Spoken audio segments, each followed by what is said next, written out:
All right, good afternoon. And you're going to have a treat of rocks. All right, this is Colorado Plateau talk. It's not just Colorado. You'll see what kind of other places I include. And this was a trip that I went with the Modesto Junior College students. I greatly enjoyed them, and you'll see why. So the Colorado Plateau, where is it? It's really the four corners, including Utah, Arizona, New Mexico, and Colorado. And so the average elevation is over 6,300 feet. That's the average. But there's a big relief. The bottom of Grand Canyon is about 2,500 feet above sea level. They're so big, big mountains. So the relief itself is about 10,000 feet. And they're the most densely situated national parks and monuments. My group, we were there 17 days. We went to 25 different national parks and monuments, including Nevada and California. So it's a beautiful picture here, and anywhere you go, it's just that beautiful. What do you see in this picture? This is actually on the south rim of Grand Canyon here. So, okay, you see, do you see colorful layered rocks there? Yeah. And then you see cliffs, like here, cliffs, and then the benches, the slope here. Yeah. And also the deep, deep canyon. Do you see that? I'm sorry, this pointer is very, very sluggish. And of course, you see all these rocks. Mostly you see layer and layer. These are the sedimentary rocks. So I'm going to talk about these things, why it's there, how it was formed. So if you're tired of listening to rocks, you can just close your eyes and then go to sleep. Okay, before I go any further longer, I'd like to actually look at the very basic things. Here is actually how did the sedimentary rocks got deposited. Suppose there's a big mountain here, and you're going to have river carrying all these boulders and pebbles and sand, and then little later on, the lighter stuff, the mud, and then go down to further down into the ocean. So near the river carries sediments from mountains to the ocean or lake. That's the end of the lake, of the river. And then the river runs faster with higher energy and higher elevation, so it can carry larger boulders and rocks. And as the river runs closer to the shore, it loses the energy and drops the heavier load. So therefore, the biggest pebbles and so on is away from the shoreline here. And then as we go further from the mountain to the ocean, you will see a decreased size in sediments or the rocks. And then the larger particles like sand comes to rest on the beach side here near shore. And the smaller grains, they get suspended in the water, and then eventually they settle down, and they're the mud. And the mud, if you press them and cook them a little bit, then they become shale. And then further down offshore, then you have all the limey stuff. That's all the organic stuff like coral reef and so on. And then they form limestones. Okay.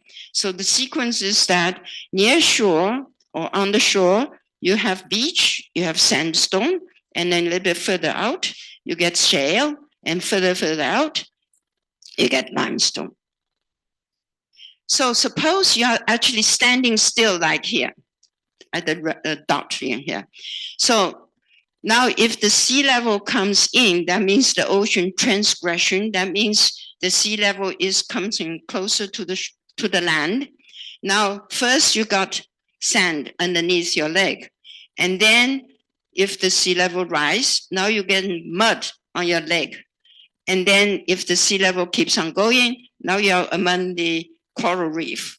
Okay, so there is a sequence. First, you get sand on your feet, and then sea level rises, you get shale, you get mud. And then if the sea level keeps on transgression, then you get limestone. Okay, so there is a definite sequence in that.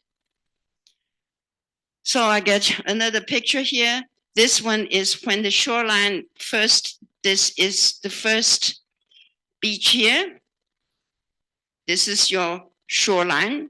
And then the sea level pushes in. Coming here, sea level rise. The beach is coming closer to the land. And then the beach is coming even closer further in. So that means the sea level is rising. The sea is transgression. And so this, again, the sequence, if you stand here, you get sand and mud and then limestone. Okay. So now let's look at those beautiful pictures I showed you. And I'm just enlarging that. First, you look at the layers. There are 3 layers. The older layer is always down the bottom, and the younger one is on the top. So the first layer is actually sandstone that's laid down first. And then there's some muddy stuff, that's the shale. And then again, limestone on top of that. So this is, oldest is sandstone, and then shale, and then, so if you look at the sequence, you know the sea is now rising. Okay, so I'm going to ask you to look at this picture. This again is taken from that Grand Canyon picture. You see a lot of very nice cliff here, and then some slopey stuff, and then again some cliff, and then slopey stuff and cliff, right? The cliff usually is very strong because these are either sandstone or limestone. The slopey stuff is because they are muddy stuff, and they're not really very nicely consolidated. They're just pressed together. So this layer here, sort of reddish here, and this is actually made in limestone. And limestone usually is a little bit further away from the shoreline. You got corals in there, right? And then you have this whole layer is all slopey. And that whole layer is all shale or sandstone. It's a mixture. And then above that, the really beautiful white things here, those are again sandstone. So as you imagine, how was this laid down? They laid down here limestone, and then the mixture of sand, the mud stuff, and now you have the beach. So what do you think what it is then? Is the sea going in or sea is going out? With this sequence, the sea is regression, right? So the sea level is dropping.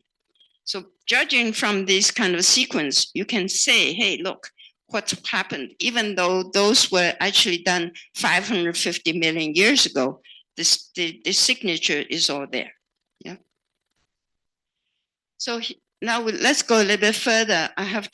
Before I go further, I need to actually diverge a little bit about fundamental concept of how sedimentary rocks are laid. So you got to talk about the depositional environment. If it's deposit on the land that's terrestrial, these rocks has been under air. So you have oxygen and all that, right? And also it's carried by the fresh water or wind or something. So it can be on the desert or the river or lakes or delta or even glacier. Or it can be in transitional coastal range. So it's actually fresh water meeting salt water like the deltas and marshes. And then the deeper end is the marine, and those rocks has never seen any air. It's actually buried in the seawater. So those are actually associated with the salt water. And then you can also look at what's the evidence. If you give me a piece of rock and look at it, I can look at what kind of sizes are they? Are they or big mixture of big rocks and big boulders with pebbles and all that? Who actually put them there? And you can see that's glacier, because glacier is like a big bulldozer. It pushes everything in front of it. And then when the ice melts, it just dumps everything. So that's, you can see it's a whole bunch of mixture. Or you can see the things are really quite uniform, and they have like river, it's got a channel of sand and gravel, or they have flood plains, and then you have rather fine silk, the clay stuff. Or you can actually see like sand dunes.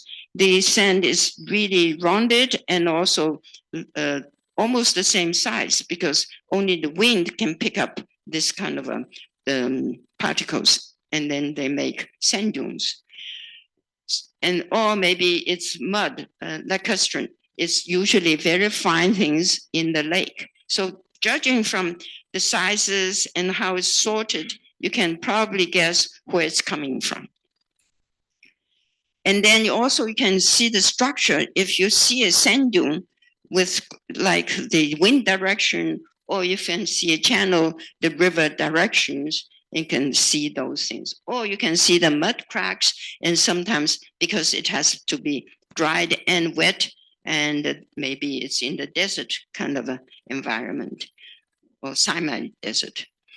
Or you will see a whole bunch of fossils. Then you see when it was laid, because you got fossils telling you how many years ago or whatever. So these are all the evidence, or if you are a detective, that's what you're looking for, okay? So I'm going to skip ahead, because this person talks much better than I do, and I'm going to ask him to tell you something. Welcome back to the channel. This is the Earth Science Classroom. This video is looking at depositional environments in regards to sedimentary rock formation, and looking at how these environments form, different locations, and their definitions. This is the Earth Science Classroom. Sedimentary rocks are one of the three main rock types. Now, sedimentary rocks form from the accumulation of what's called sediments or clasts. Now, these rocks can form in different ways, and there are different classifications. There is a clastic sedimentary rock based on different size of sediments that are used to form a certain rock, and there's also chemical sedimentary rocks that form through precipitate and evaporites and minerals left after the water has been moved on or evaporated. And we have also biochemical sedimentary rocks that form from organic life and their shells. And the shells contain minerals, and those minerals accumulate to form certain sedimentary rocks. So of the main classifications, these rocks form from certain sediments accumulating in a certain environment over a certain time. And this environment is called the depositional environment. So where these sediments or these materials that form sedimentary rock have been deposited, been dropped by an erosional agent like water or wind.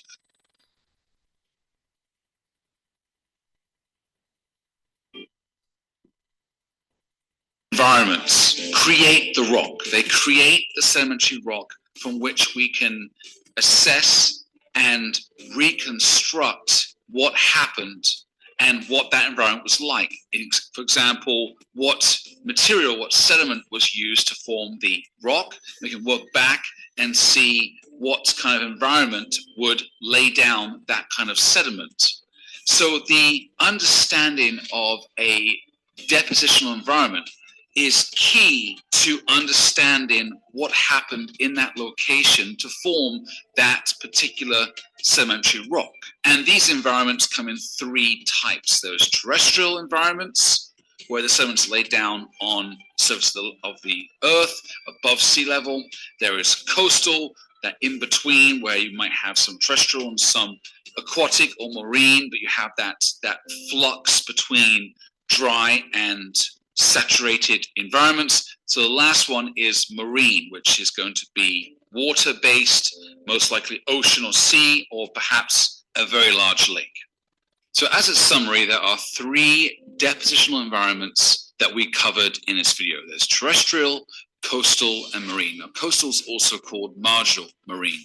So these environments change and have certain characteristics and form certain sedimentary rocks. For example, terrestrial includes alpine glaciers, alluvial fans, rivers, both meandering and braided, any kind of lacustrine environments like lakes and ponds, swamps, marshes, wetlands, and any kind of desert environments. And these environments are going to form specific sedimentary rocks. For example, deserts will form a lot of sandstone.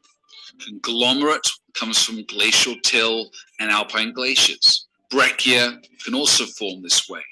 Lakes and swamps can form shale and coal. And this is based on the energy levels of the erosional agent that is transporting and then depositing such sediments.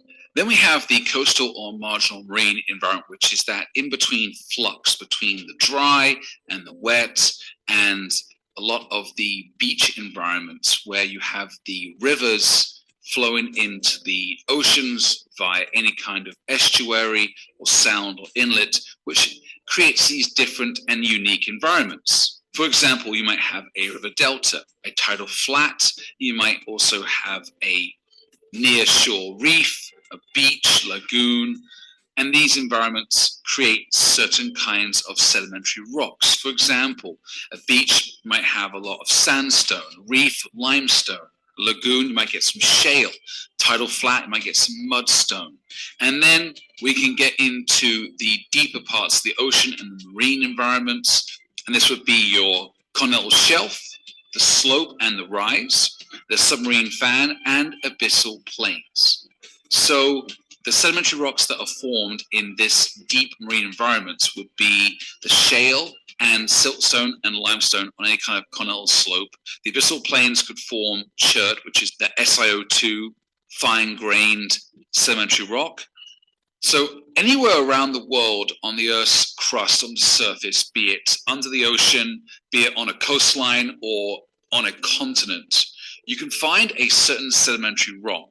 And from that rock and from the characteristics and from the different facies that the rock has, the thickness, the fossils, the grain size, the sorting, the element composition and mineral composition, and the color, we can establish what kind of depositional environment this rock was formed in and the time through radiometric dating or index fossils. We can figure out a lot of information from this rock about the environment in which it was formed and the climate, the wind or the water, the flow of the water, the depth of the water, even the temperature of the water, the location, and also the changes that have happened since that rock was formed, whether it be tectonic or orogeny or sea level rise or fall, because the other rocks around it, above and below, tell a different story that would add up, and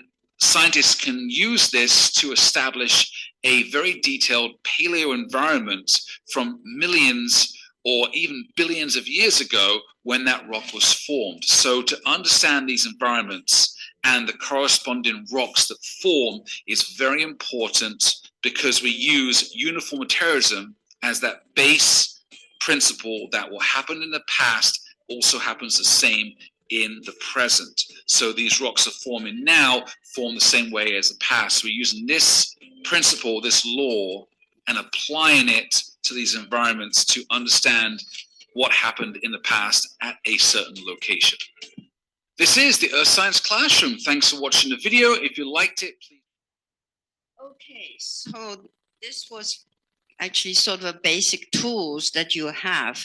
And let's now take a look at what we see in the front here. You'll see cliffs and slopes, okay? And we want to understand what was the depositional environment when it was deposited like 500 million years ago. All right, so this is actually a rock sequence that I took it out from the museum here. And you can actually see that when you see something really red, like this, do you think it's deposited in the water or on land? It has to be on land because it's deposited under oxygen. It's all the oxides that you're seeing here. It could be in a coastal range. You have water in and out, but mainly it's terrestrial. Okay, and then if you actually see here, you have the cliff, and you have again slope. Slope is all muddy and things like that. And again, it can just be a terrestrial, a coastal range, but it's not in the ocean. It's not marine base. Okay. And so this is the kind of thing we actually can detect. And this layer here is a really strong looking, it's called the red wall. If you do hiking in Colorado, this is what you see. It's very strong and there's no trail you can break, you go around it. And then this slopey here, this is all shale stuff, okay? So this one is limestone, and then this is the shale. And then this white layer here, that's the Coconino sandstone. So based on this sequence, what do you think? Is the sea coming in or sea level dropping or sea level rising? Dropping, because you have limestone down the bottom and then you have the mud and now you have the sand. Yeah? And then the top here, this is actually a mixture of limestone and so on. So now actually the sea level is quite low. This top layer here is actually right on the slopey shoreline in here. And this actually has some limestones, some sandstones, they're all mixed up. And they're actually quite a strong rock. So it forms as a capstone. And this is the Kaibab formation. That's really the top of what you see when you stand at the south rim in Grand Canyon. Okay. So before we go any further, we should have some concept about the timing. And the Earth is 4.5 billion years ago. I was trying to locate a yardstick, but I couldn't find it. But here is the yardstick. If the yardstick is 36 inches long, from here to here, representing 4.5 billion years, then our human life, actually people started to be there, not really human then, it's related to human, about 2.6 million years ago. That only occupied 0.02 inches. It's really, really insignificant compared to the whole Earth's history. And most part of the old history, from say 2 billion years to 4.5 billion years, we do not have much information. But we do know that about 1.8 billion years ago, there was a super continent called Rodinia. It started to form.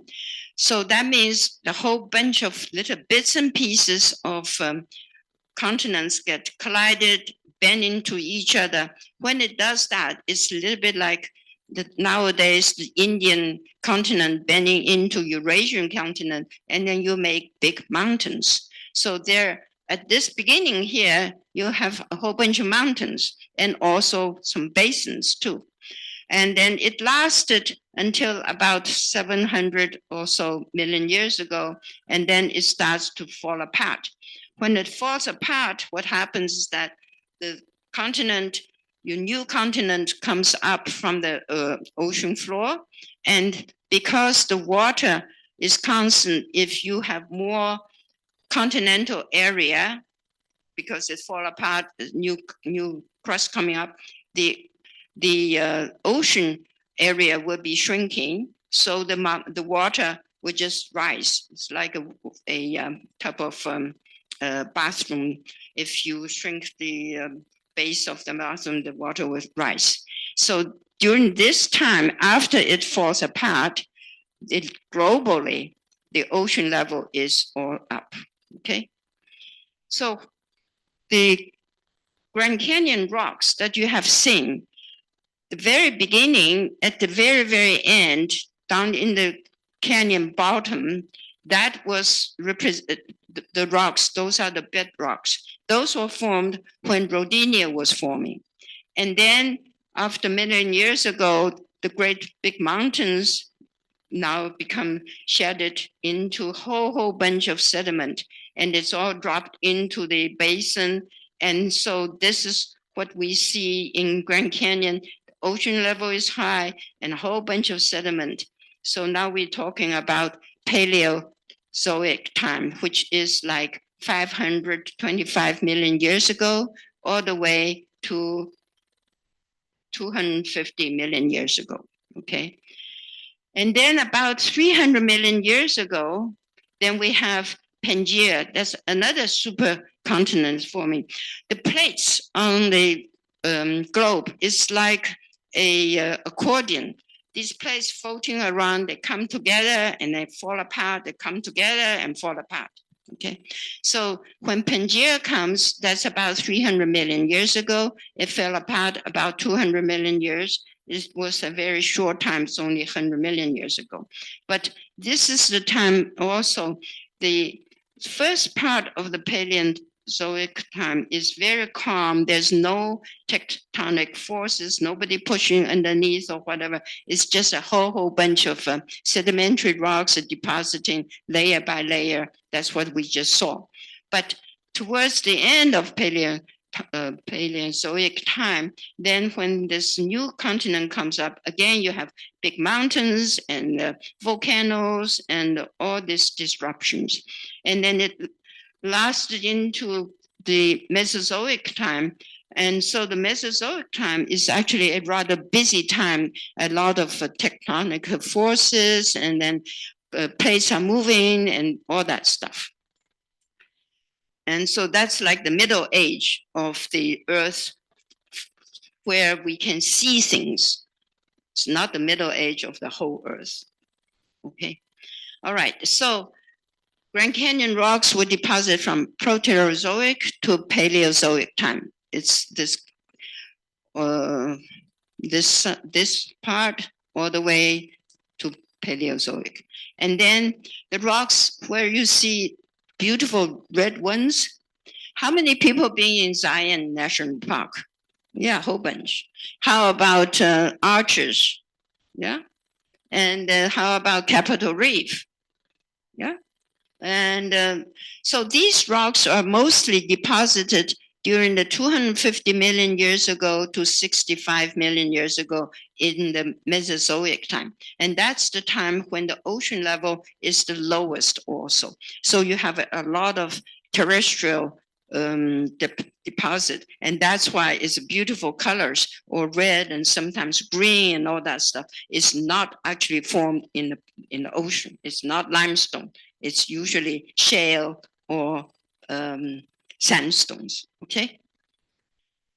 And then you also remember Bryce Canyon. How many people have been in Bryce Canyon? The orange. Oh yeah, lots of people know. So those beautiful orange ones, those are actually special kind of rocks. They were formed in the lakes. I'll talk about that a little later. Okay, and that's the youngest of the whole Colorado Plateau. They were formed between 80 million years ago to 50 million years ago. So now let's take a look again. What is it now here? So we have actually this one here is, whoops, can we go backwards, please? Yeah, so now you actually see here, the first layer here is again a sandstone, and then you have shale, and then you have limestone. So from here all the way to here. That's all in the beginning of the Paleozoic time. That's like 550 to 500 million years ago. Those were the times that the ocean is doing what? It's coming in, right? Yeah. So it's transgression. And then the ocean remains there quite deep. So therefore it produces a very, very thick layer of limestone here. And then after a while, during this time here, then you actually have, again, shale and then sandstone. That means the ocean is now regression, this ocean level drop. And that was the time when Pangaea is breaking up. And it remained to be rather ocean level is low into the Mesozoic time. Okay.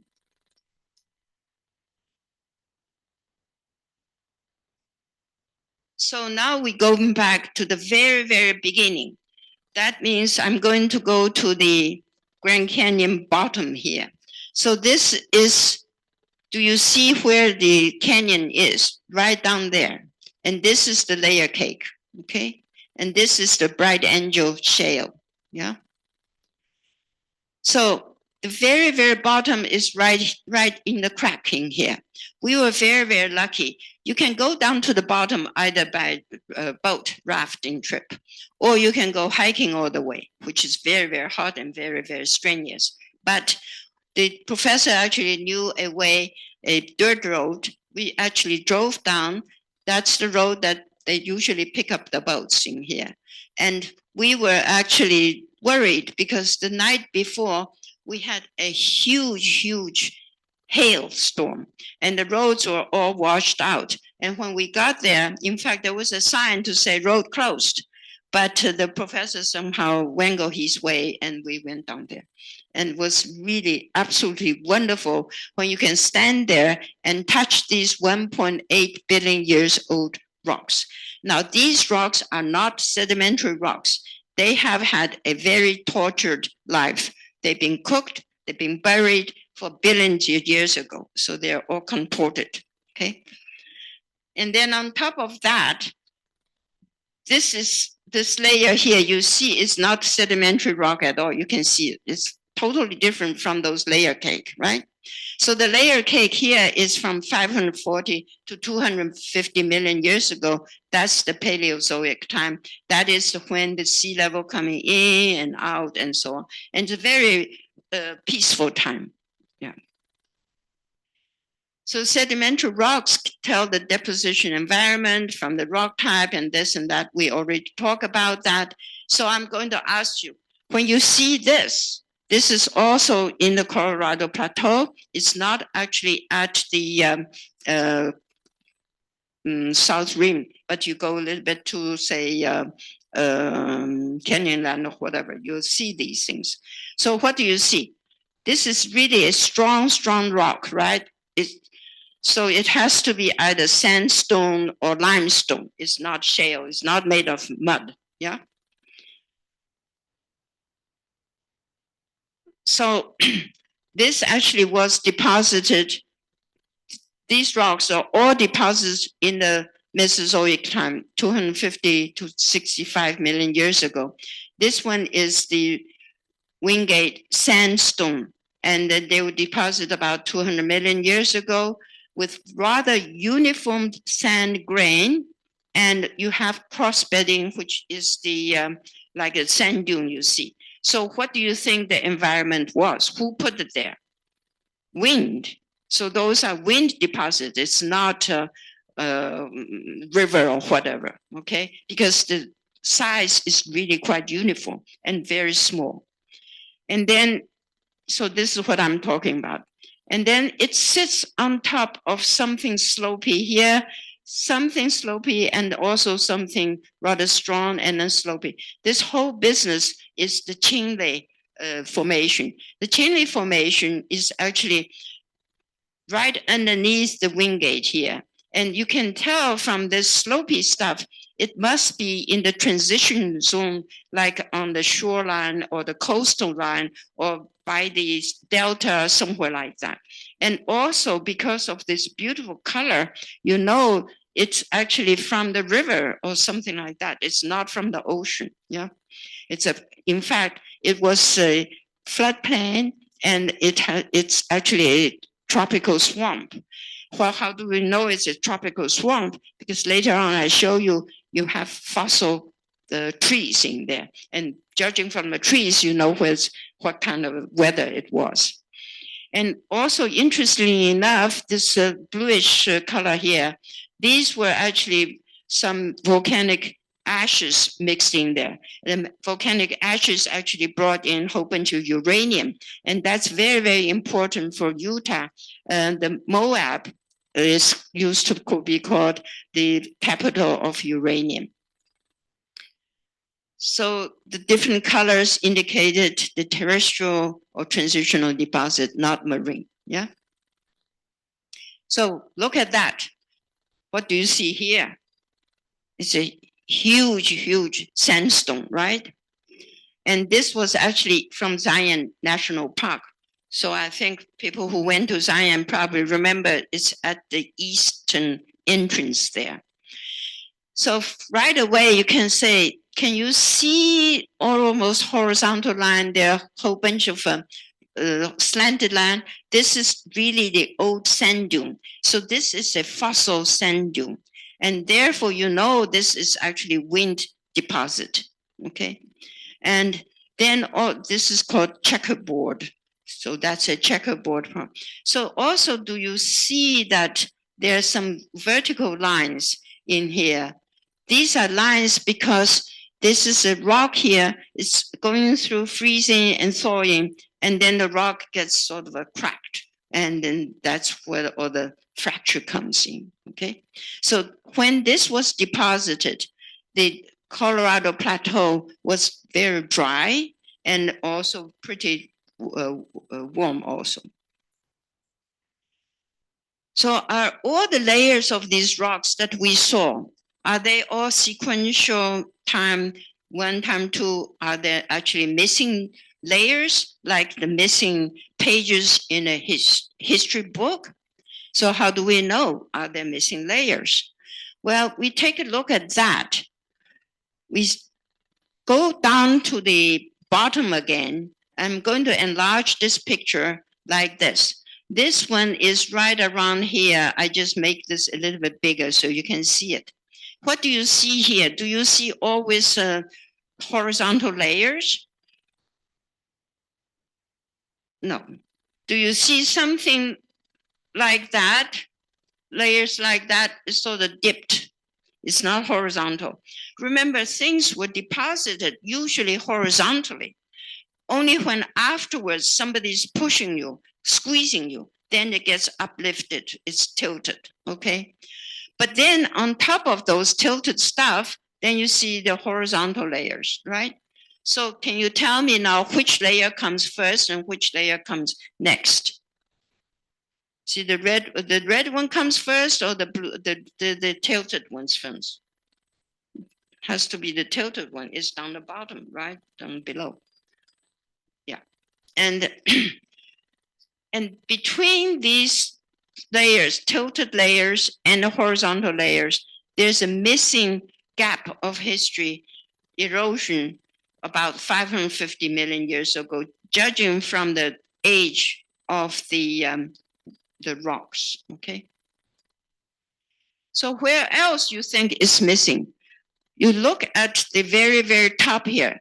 Do you think that after the sedimentary rocks deposit, then okay, no more deposition, or the deposition was all eroded away? Well, we'll see some evidence. Actually, there are about 2 mile thick sedimentary rocks deposited between 250 years to present, that from Mesozoic time onwards, but they were actually eroded away. But we don't see it in the Grand Canyon area, but we can see it in other areas where it was preserved. And examples of these like that, this is a layer, this is the Qinglei formation that has a whole bunch of fossil trees. These are really huge rocks, and they were here lying in the lake bed. So this again is a terrestrial area, and it was the species of the trees. It was a swampy and warm tropical time. How did it get there? You could say it can be a flash flood, or it can be some river with very, very high power to transport it here. And these rocks, as you can see now, become rock. These trees now became rocks. That's why it's a petrified forest. And then these were preserved very quickly before any bacteria can decay it, because it was covered by volcanic ashes. You got to have very quick preservation before it decays. And so all the carbon atoms were replaced by silicon, which was actually carried by groundwater. And that's an evidence this actually was deposited above the kaibab, the top layer, when we saw in the south rim there. This is younger. This is Mesozoic time. Okay. So why do we see these layers of rock? Let me see what else. Okay, so what happens is that you see all these layers and layers of rocks. How come you can see it? It must be somebody has dig a vertical hole, then you can see all the layers.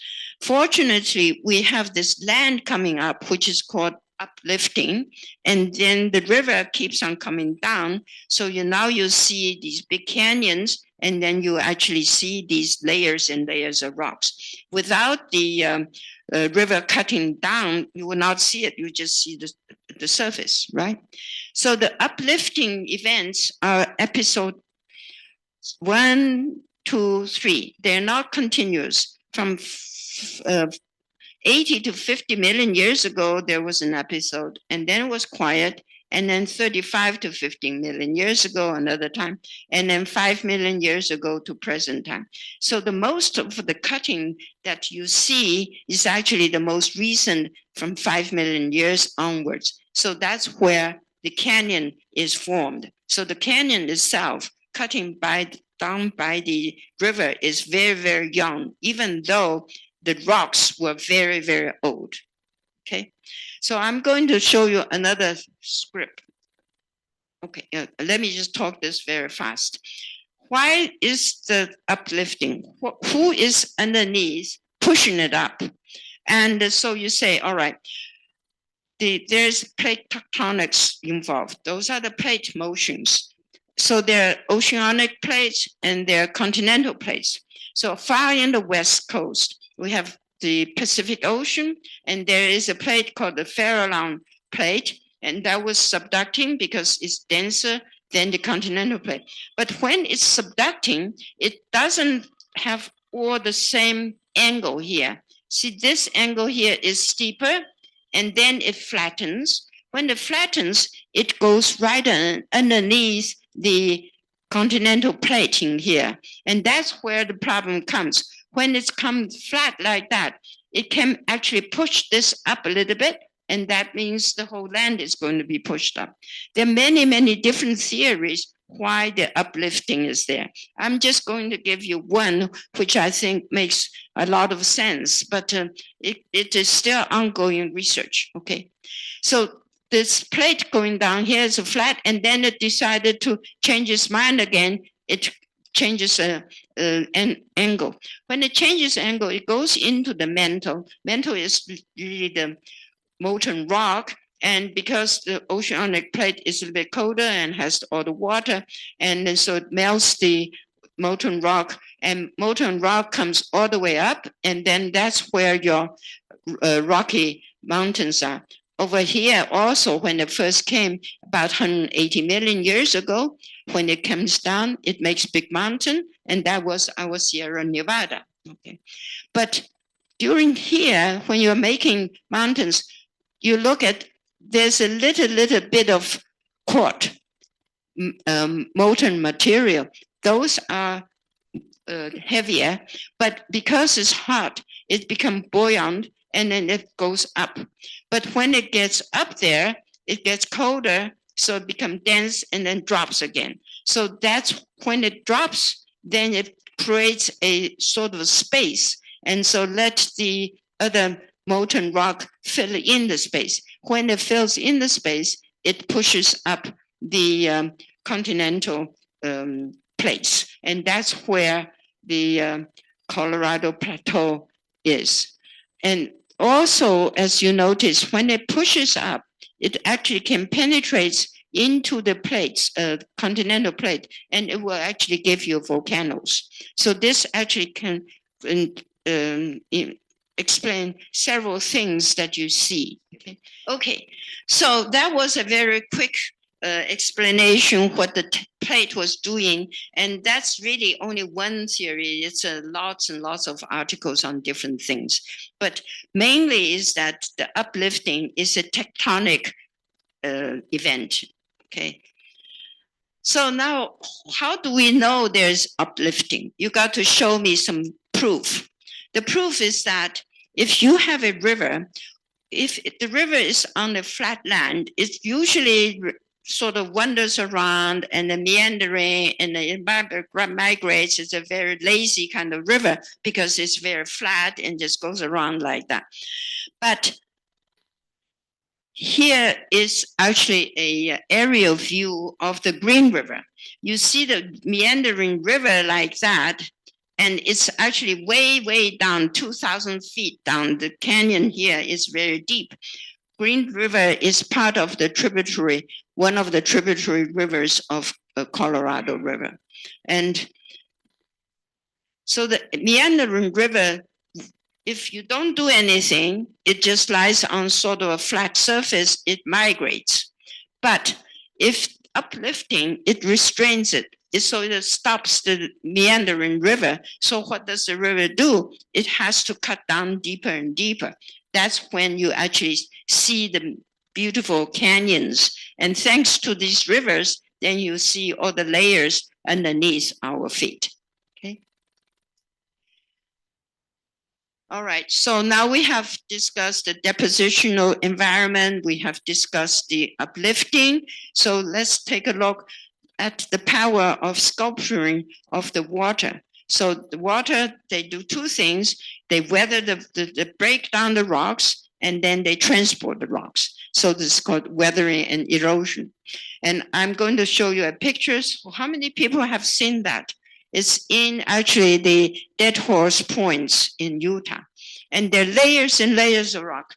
These rocks, actually, this layer here, this is the equivalent of Kaibab Plateau. That's when we see the very top layer of the Grand Canyon. And so this is a different location. So therefore, the environment, depositional environment is a little bit different. And also, during the end of Permian Paleozoic time, the Pangea was forming, and there's a lot of seawater invasion and all that. So there are places you actually get quite a bit of seawater coming in.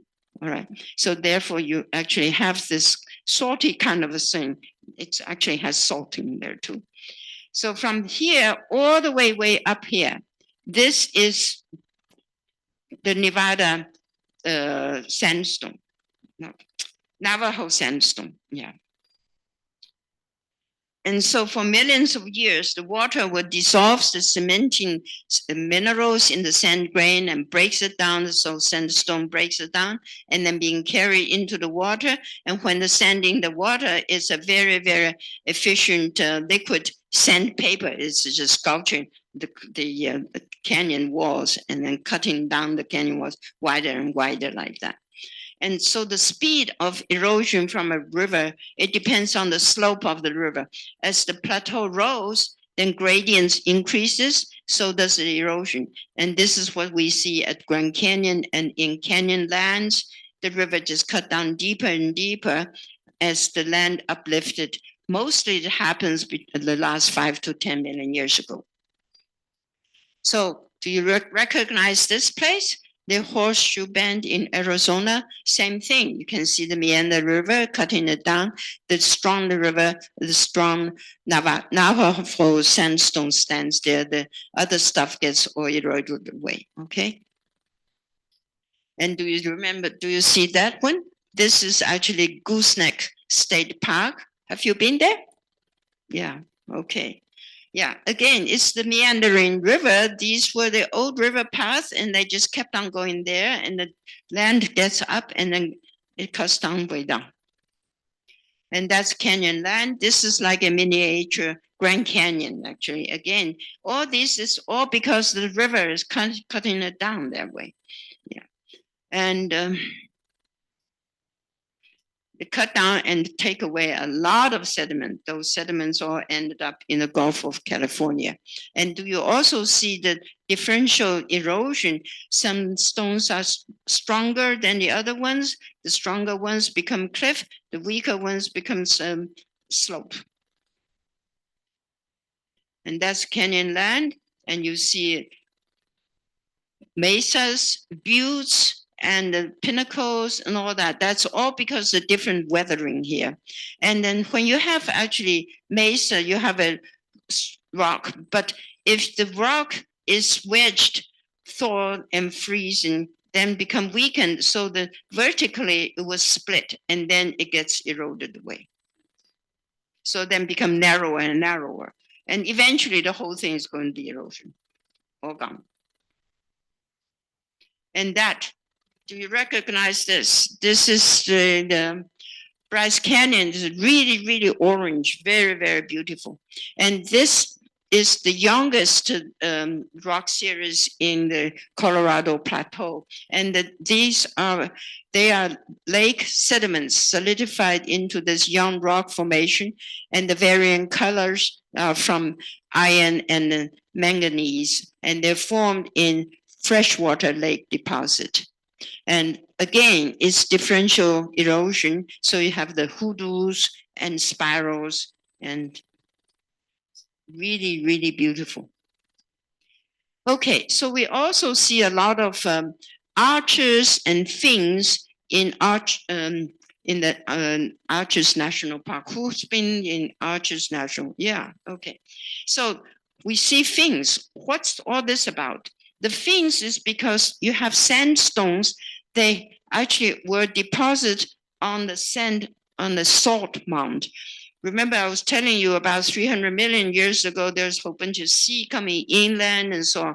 And so they actually, in and out, there are a whole bunch of salt evaporates sitting there. It's about 5,000 feet high. So it's like a big salt mound.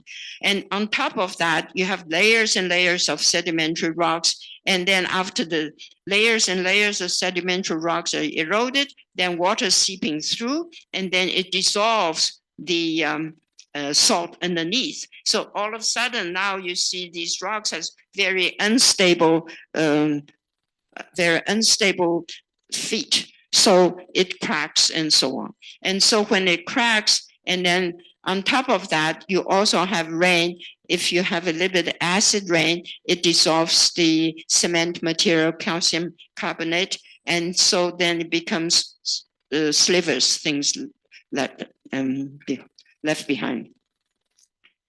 And also if, however, from the top, you actually erosion like that, then you actually, well, weaker part would just fall down and so on. So you actually have arches like that. Look at this piece here. This is going to come down sometime soon too. And this, I think you probably remember seeing the windows in the arches. And it's a huge, huge hole in here. You see the comparison here, you get all the people here. It's very small, right? And then we also went to see natural bridges. Have you been there? The bridges actually is formed differently from the arches, because the bridges is actually, these are, say, old meandering river. The old meandering river, if it comes through, say, for instance, here, since there may be a weaker rock, it keeps on bending on it, and eventually it makes a hole, and then it become a bridge, right? And the hole become larger and larger, and then you get a natural bridges. It's not like the arches. Arches, the erosions come from above, from the rain or whatever. The bridges is actually the water is penetrating, and you can actually see the water does come through and cut sandstones like that. Okay, and so this is one span of the bridge. I'm sorry, the picture is no good because I should have included some sky. Then you will see it's a bridge. It's about 180 feet span. And again, you see the students right around here, somewhere here, right here. And later on, we all went down there. So they're right here. And that's one leg, one arm of the bridge in here. And there, the place is just absolutely gorgeous. So what makes the Colorado Plateau so special? And I have told you all the stories. What do you think? Why is it so special? Of course, the Vishnu schist is among the oldest exposed rocks in Grand Canyon and North America. It dates back to 1.8 billion years ago. So that's very, very special. What else? Well, it's a very stable geology, and it has not experienced any intense folding or faulting over millions of years ago. So it was able to preserve the layer cake formation, the sedimentary rock. And then it has the widespread gentle uplift such that the strata remain relatively flat.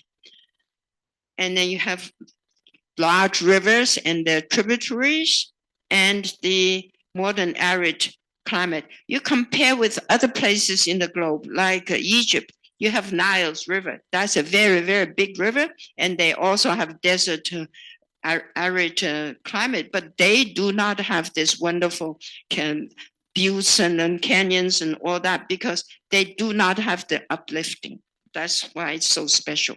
So the unique and landform is because of the geology in here. Okay. So there's still lots of unanswered questions like what is the mechanism for uplifting? And also Colorado River, how old is that? Is that the only river? There were actually signs of other tributaries. Were those tributaries always flowing the same direction? And then the canyon itself, how old is the canyon? Because there were actually canyon long before the uplifting too. So all these were questions that people are still studying. Okay, so that finished the geology part. I'm going to tell you a little bit about my, okay, quickly. This is my very first camping night. We were very lucky because the UC has a teaching area for students, and it has a little cabin for maybe 14 bunk beds and a kitchen and some kind of a dining service. The dining room with broken refrigerators. But anyway, when we were all setting up the tent and all that, we can see there are dark clouds coming, and soon there were huge amount of hailstone. Those are all ice cubes coming down. There are literally huge ice cubes coming down with a whole bunch of lightning and thunder. It was quite a show, and it lasted about 2 whole hours. And then the next morning we went out. This is the road we came with. There's no road. We just drive over those plants and whatever. And there's not any sign of water. The water just seeps through. This is in the Mojave Desert. So it's all seeps through. There's nothing. And it's just absolutely gorgeous. The places we had to camp like 15 different places, and every single place was beautiful. Really, really beautiful. This is my one-person tent here. And some people chose not to have any tents at all. And with the sunrise and sunset is really, really beautiful. You will not be able to go there with some regular cars and whether there's no motel either.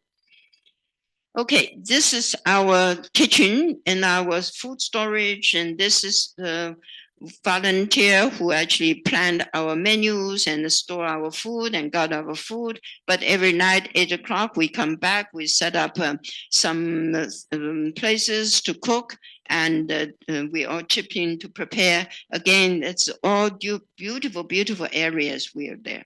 And the food, however, is not what I would choose.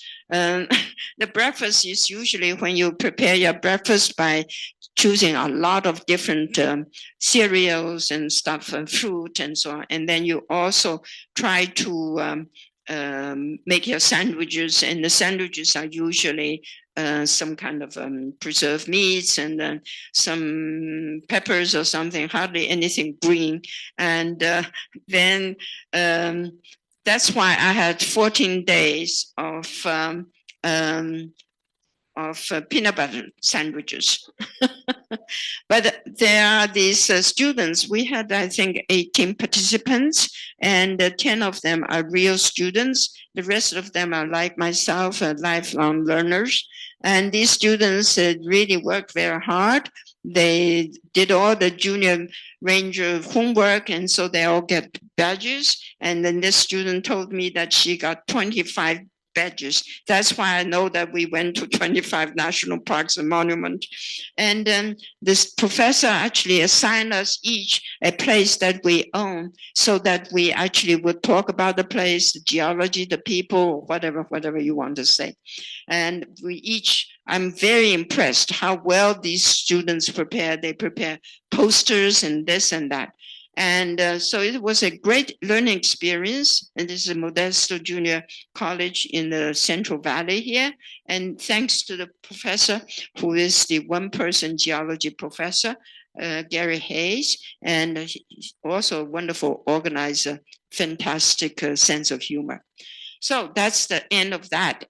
I had a great time instead of the very difficult camping trips. Some places, they don't even have any running water. You go to a hole. You don't have places to wash your hands. But anyway, it's well worth it. Okay, I am not asked. So because I know it's a it's over 1 hour, I'm so sorry. If you have any questions, I'd be happy to answer. Any evidence on the canyon wall of that asteroid that hit? Oh, yes. Oh, good. We actually went to the meteor crater, and that was how long ago? I don't remember. It's very, very recent, and it was a huge crater. You can actually walk there. You can see the evidence. It was a long debate whether it's a volcano or it's a crater. But if it's a crater, you actually can see things. The layering is the newest is on the top, the oldest in the bottom. It's reversed like that. It was very, very nice. Yeah, but the one that destroyed the dinosaurs 65 million years ago. That you don't see, because that's actually in Mexico, in the Gulf of Mexico. But you saw no ash layers from? No, we did not see that. No. Yeah, but we did see, actually, there was another big extension in the end of Paleozoic time, which is 250 million years ago. There was a huge, the reason for the extinction is because maybe people think it was a big volcanic ash in Siberia. And before that, you see these huge animals. It's about 100 feet, 150 feet body. It's like not whale, but not like that. But it has a snout and so on. And they were marine animals. But after the extinction, those guys are all gone. And then you started smaller animals, reptiles, and so on and so forth. They can be more adaptable, and they started to go inland, go to the land rather than anything. Yeah. First, thanks for a wonderful presentation. Thank you. The chart you showed us of the periods of quiescent and then tectonic activity and uplift seems to be cyclical. And so I was wondering, first of all, we seem to be just entering the latest tectonic phase, which seems in past to have accelerated very rapidly. Are we at that stage now? And then the second question is there any explanation of what causes the quiescence in between the tectonic? Yeah, I wish I could show you that picture that got stuck. What happened is that this is only one theory. So when you have the oceanic plate changes from steep angle to more shallow angle and right underneath the continental plate, okay? And then it changes to steep angle. Nobody knows why it changes the angle like that. But that's relatively short periods of time. Well, I'm talking about the vast span of time you showed us, and it's millions of years of quiescence.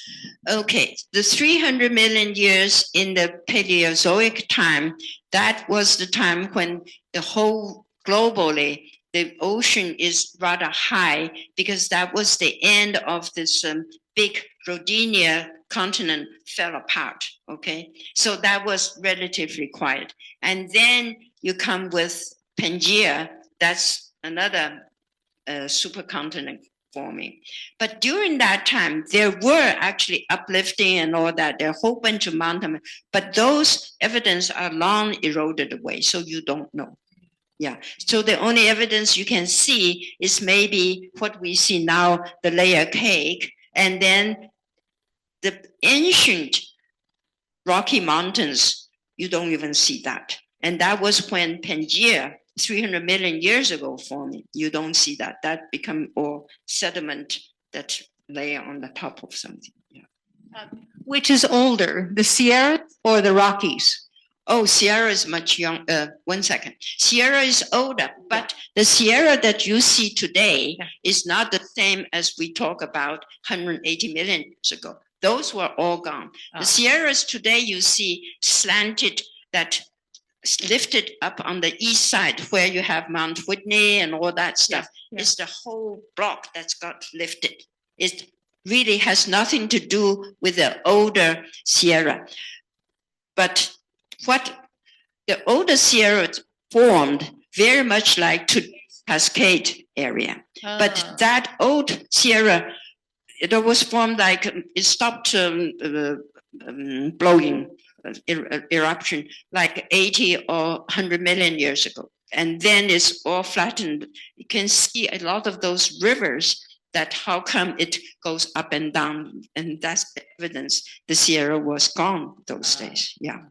And that's also the tableland. And that's when you go to Central Valley, you go Sonora Pass and all that stuff. Yeah. Actually, that's where I'm going in 10 days. Yeah. Okay. Any more? Yeah, more camping. Okay. Thank you very, very much for coming.